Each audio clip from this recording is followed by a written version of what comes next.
The Sea King and the Magic Jewels. This is a tale beloved by the children of Japan and by the old folk, a tale of magical jewels and a visit to the Sea King's palace. Prince Rice Ear Ruddy Plenty loved a beautiful and royal maiden and made her his bride. And the lady was called Princess Blossoming brightly as the flowers of the trees. So sweetly fair was she. But her father was augustly wroth at her betrothal, for his augustness, Prince Rice Ear Ruddy Plenty, had put aside her elder sister, the Princess of the Rocks, and indeed this lady was not fair, for he loved only Princess Blossoming brightly.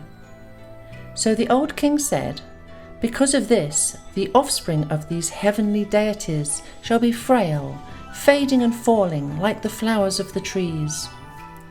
So it is.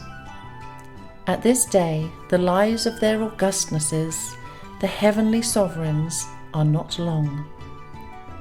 Howbeit, in the fullness of time, the lady, blossoming brightly as the flowers of the trees, bore 2 lovely men-children, and called the elder Fire Flash, and the younger Fire Fade. Prince Fire Flash was a fisherman who got his luck upon the wide sea, and ran upon the shore with his august garments girded. And again he tarried all the night in his boat upon the high wave crests, and he caught things broad of fin, and things narrow of fin. And he was a deity of the water weeds, and of the waters, and of the fishes of the sea. But Prince Firefade was a hunter, who got his luck upon the mountains and in the forest, who bound sandals fast upon his feet, and bore a bow and heavenly feathered arrows. And he caught things rough of hair, and things soft of hair, and he knew the trail of the badger and the wild cherry's time of flowering, for he was a deity of the woods. Now Prince Firefade spoke to his elder brother, Prince Fireflash, and said, Brother, I am aweary of the green hills. Therefore let us go now exchange our luck. Give me thy rod, and I will go to the cool waters. Thou mayst take my great bow and all my heavenly feathered arrows, and try the mountains, where, trust me, thou shalt see many strange and beautiful things, unknown to thee before. But Prince Fireflash answered, Not so, not so. And again, after not many days were past, Prince Firefade came and sighed, I am weary of the green hills. The fair waters call me. Woe to be a younger brother. And when Prince Fireflash took no heed of him, but angled with his rod day and night, and caught things broad of fin, and things narrow of fin, Prince Firefade drooped with desire, and let his long hair fall unattended upon his shoulders. And he murmured, Oh, to try my luck upon the sea. At last Prince Fireflash, his elder brother, gave him the rod for very weariness, and betook himself to the mountains. And all day he hunted, and let fly the heavenly feathered arrows, but rough of hair or soft of hair, never a thing did he catch. And he cried, Fool, fool, to barter the heavenly luck of the gods. So he returned. And his augustness, Prince Firefade, took the luck of the sea, and angled in sunshine and in gloom. But broad of fin, or narrow of fin, never a fish did he catch. And moreover, he lost his brother's fish hook in the sea. So he hung his head and returned. And Prince Fireflash said, Each to his own, the hunter to the mountain, and the fisherman to the sea. For thou and I have brought nothing home, and this night we sleep hungry. We may not barter the luck of the gods. and now where is my fishhook?" So Prince Firefade replied, saying softly, "Sweet brother, be not angry, but toiling all day with thy fishhook, broad of fin or narrow of fin, not a fish did I catch, and at the last I lost thy fishhook in the sea." At this His Highness Prince Fireflash flew into a great rage, and stamping his feet required the fishhook of his brother. And Prince Firefade made answer, "Sweet brother, I have not thy fishhook, but the deep sea, whose bottom no man can search. Though I should die for thee, yet could I not give thee back thy fishhook." But his elder brother required it of him the more urgently. Then Prince Firefade burst the wild wisteria tendrils which bound his august ten-grasped sword to his side, and he said, "Farewell, good sword!" And he broke it into many fragments, and made 500 fishhooks to give to his brother, Prince Fireflash. But Prince Fireflash would have none of them. And again Prince Firefade toiled at a great furnace and made 1,000 fishhooks, and upon his knees he humbly offered them to his brother, Prince Fireflash, for he loved his brother. Nevertheless, Prince Fireflash would not so much as look at them, but sat moody, his head on his hand, saying, "Mine own lost fishhook will I have, that and no other." So Prince Firefade went grieving from the palace gates, and wandered lamenting by the seashore, and his tears fell and mingled with the foam.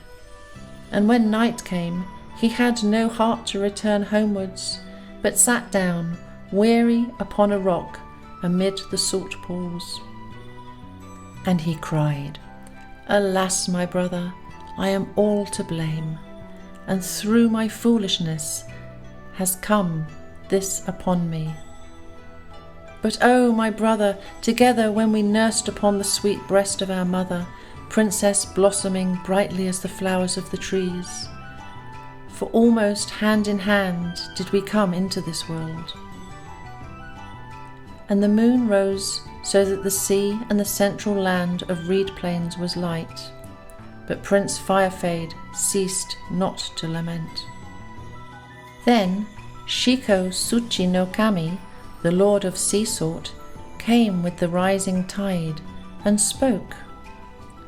"Wherefore weeps the heavens sky height?" And Prince Firefade made answer, "I have taken my brother's fishhook, and I have lost it in the sea. And though I have given him many other fishhooks for compensation, he will have none of them, but desires only the original fishhook. Truly the gods know I would give my life to find it, but how should that serve?" And Shiko Tsuchi no Kami took him by the sleeve to where a boat moved upon the water, and set him in the boat and pushed it from the shore, saying, "My son, pursue the pleasant path that Tsuki Yomi no Kami, his augustness, the moon night possessor, has made for thee upon the waters. And at the end thou shalt come to a palace made of fishes' scales, which is the palace of the great king of the sea. Before the gate there is a clear well, and by the well side there grows a cassia tree with many spreading branches. Therefore climb thou into the branches of the cassia tree, and there wait for the king's daughter, who shall come to give thee counsel." And Prince Firefade, standing up in the boat, made obeisance and thanked the Lord of Sea Salt. But this one girded his august garments and pushed the boat before him till he was thigh-high deep in the water. And he said, "Nay, nay, fair youth, no thanks, only do my bidding." So his Augustness, Prince Firefade, came to the Sea King's palace, and he forthwith climbed the cassia tree and waited amongst its green branches. At the day's dawning came the handmaidens of the Sea King's daughter with their jewelled vessels to draw water from the well. And as they stooped to dip their vessels, Prince Firefade leaned and watched them from the branches of the cassia tree, and the glory of his august countenance made a brightness upon the waters of the well. So all the maidens looked up and beheld his comeliness and were amazed.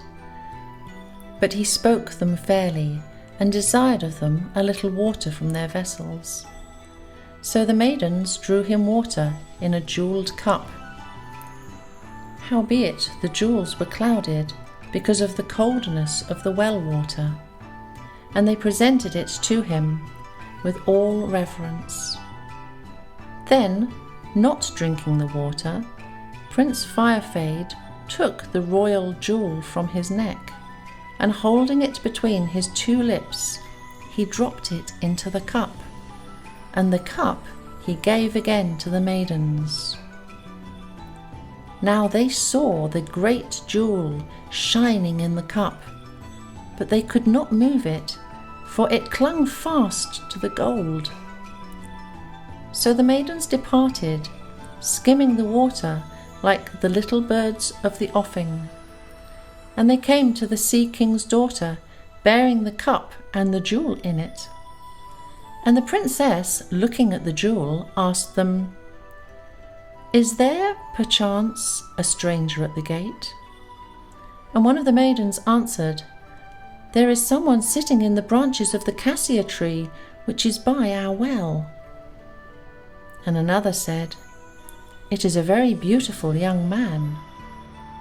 And another said, "He is even more glorious than our king. And he asked water of us, so we respectfully gave him water in this cup. And he drank none of it, but dropped a jewel into it from his lips.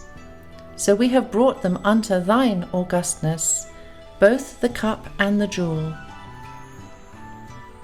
Then the princess herself took a vessel and went to draw water at the well. And her long sleeves and certain of the folds of her august garments floated behind her, and her head was bound with a garland of sea flowers. And coming to the well, she looked up through the branches of the cassia tree, and her eyes met the eyes of Prince Firefade. And presently she fetched her father, the Sea King, saying, "Father, there is a beautiful person at our gate." So the Sea King came out and welcomed Prince Firefade and said, "This is the august child of the heaven's sun height." And leading him into the palace, he caused the floor to be spread with 8 layers of rugs of asses' skins and 8 layers of rugs of silk, and set the prince upon them. And that night he made a great banquet, and celebrated the betrothal of Prince Firefade to his daughter, the fair jewel princess. And for very many days there was held high revel and rejoicing in the Sea King's palace. But one night, as they took their ease upon the silken floor, and all the fishes of the sea brought rich dishes and sweetmeats in vessels of gold and coral and jade to set before them, the fair jewel princess herself sat at Prince Firefade's right hand to pour the wine into his cup. And the silver scales upon the palace walls glittered in the moonlight. But Prince Firefade looked out across the sea path, and thought of what had gone before, and so heaved a deep sigh. Then the Sea King was troubled, and asked him, saying, "Wherefore dost thou sigh?" But Prince Firefade answered nothing. And the fair jewel princess, his betrothed wife, came closer, and touched him on the breast, and said softly, "O thine augustness, my sweet spouse, art thou not happy in our water palace, where the shadows fall green, that thou lookest so longingly across the sea path? Or do our maidens not please thee, who move silently like the birds of the offing? O my lord, despise me not, but tell me what is in thine heart. Then Prince Firefade answered, My lovely lady, thine augustness, let nothing be hidden from thee, because of our love. And he told them all the story of the fishhook, and of his elder brother's wrath. And now, he said, will the Jewel Princess give me counsel? Then the Jewel Princess smiled and rose up lightly, and her hair was so long that it hung to the edge and hem of her silken red robe. And she passed to where the palace steps led down into the water. And standing upon the last step, she called to the fishes of the sea, and summoned them, great and small, from far and near. So the fishes of the sea, both great and small, swam about her feet, and the water was silver with their scales. It was silver with their scales.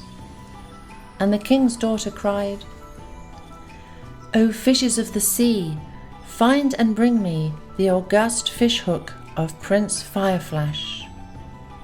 And the fishes answered, Lady, the tie is in misery, for something sticks in his throat, so that he cannot eat. Perchance this may be the august fishhook of his augustness, Prince Fireflash.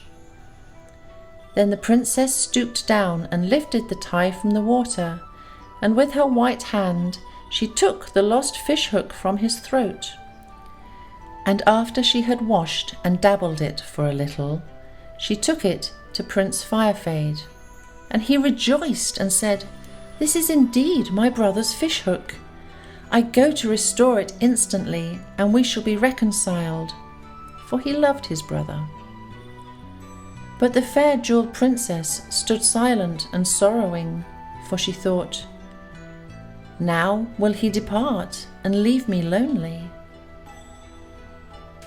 And Prince Firefade hastened to the water's edge, and there bestrode a valiant crocodile who should bring him to his journey's end. And ere he went, the Sea King spoke, Fair youth, now listen to my counsel. If thy brother sow rice upon the uplands, do thou sow thy rice low in the water meads. But if thy brother sow his rice in the water meads, then do thou, thine augustness, sow thy rice upon the uplands. And I, who rule the rains and the floods, will continually prosper the labours of thine augustness. Moreover, here are 2 magic jewels. If thy brother should be moved by envy to attack thee, then put forth the tide-flowing jewel, and the waters shall arise to drown him. But if thou shouldst have compassion upon him, then put forth the tide-ebbing jewel, and all the waters shall subside, and his life be spared. And his augustness, Prince Firefade, gave thanks with obeisance, and he hid the fishhook in his long sleeve, and hung the 2 great jewels about his neck. Then the fair Jewel Princess came near and bade him farewell, with many tears. And the Sea King charged the crocodile, saying, While crossing the middle of the sea, do not alarm him. So Prince Firefade sat upon the crocodile's head, and in one day he came to his own place, and sprang lightly to shore. And unsheathing his dagger, he hung it upon the crocodile's neck for a token. Hereupon Prince Firefade found his brother, and gave him back his own fishhook that had been lost. Nevertheless, because of the 2 great jewels which he wore in the folds of his raiment, he had everlasting dominion over his brother, and flourished in all his doings. And, after some time, there came to Prince Firefade the daughter of the Sea King, the fair jewel princess. And she came across the sea path, bearing in her arms a young child. And she, weeping, laid down the child at the feet of his Augustness, and said, "My lord, I have brought thy son." But Prince Firefade raised her up and made her welcome, and built for her a palace on the seashore, at the limit of the waves. And the palace was thatched with cormorant's feathers. So they dwelt there with the august child. And the fair jewel princess besought her lord, saying, "Sweet husband, look not on me in the dark night, for then I must take my native shape. With those of my land it is ever so. Howbeit, look not on me, lest I should be ashamed and misfortune should follow." So Prince Firefade promised her, and spoke many fair words of assurance. Nevertheless, there came a night when Prince Firefade lay awake and could get no rest.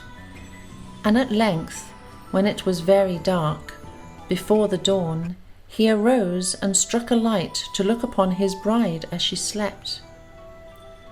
And he beheld a great scaled dragon with translucent eyes, which was coiled up at the couch's foot. And Prince Firefade cried out aloud for terror and dropped the light. Then morning broke very grey upon the sea, and at the same instant the great dragon stirred, and from its coils the jewel princess lifted up her lovely head. And the green scales fell away from her like a garment. So she stood in a white robe with her child upon her breast. And she hung her head and wept, saying, "O thine augustness, my sweet spouse, I had thought to have made the sea path a highway between thy land and mine, that we might go and come at pleasure. But now, though I warned thee, thou hast looked upon me in the night. Therefore, my lord, between me and thee it is farewell. I go across the sea path, and of this going there is no return. Take thou the august child." She spoke and departed immediately upon the sea path, weeping and covering her face with her hair, and looking back to the shore. And she was never more seen upon the central land of reed plains. Moreover, she shut the gates of the sea, and closed the way to her father's palace.